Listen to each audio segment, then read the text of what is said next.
में सबसे पहले बात करेंगे सोमवार यानी कि कल, क्योंकि कल महत्वपूर्ण दिन है। संसद के मॉनसून सत्र से पहले सभी दलों की बैठक हुई है, जिसमें सभी पार्टियों के बड़े नेता मौजूद रहे। कांग्रेस सांसद गौरव गोगोई ने कहा है कि सत्र में हम पहलगाम हमले, इसके साथ ही सीमाओं पर संघर्ष, ट्रंप का सीज फायर दावा, तो बिहार में विशेष गहन पुनरीक्षण यानी कि एसआईआर जैसे मुद्दों को उठाने वाले हैं। प्रधानमंत्री सरकार के प्रमुख होते हैं, उनकी नैतिक जिम्मेदारी ये है कि वो संसद के जरिए इन मुद्दों पर देश को जानकारी दें।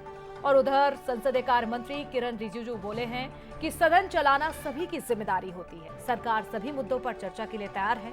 आपको बता दें, मानसून सत्र जहां 21 जुलाई से शुरू होकर 21 अगस्त तक चलेगा। इस दौरान कई अहम बिलों पर भी चर्चा करने के बाद पास करने का काम किया जाएगा।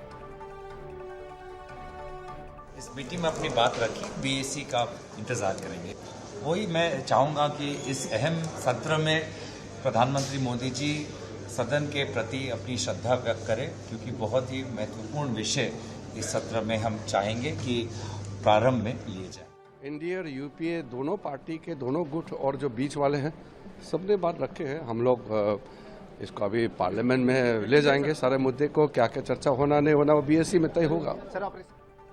तो कल से सत्र की शुरुआत होने जा रही है, लेकिन आपको बताते हैं सत्र के बड़े मुद्दे कौन कौन से हैं। देखिए, पहलगाम हमला सबसे बड़ा मुद्दा विपक्ष के पास। इसके साथ ही ऑपरेशन सिंदूर पर भी चर्चा की जाएगी। इसके साथ ही एयर इंडिया हादसा, अहमदाबाद में जो हादसा हुआ था, उसको लेकर भी विपक्ष की ओर से एक बड़ी रणनीति बनाई गई है कि कैसे सरकार को घेरना है।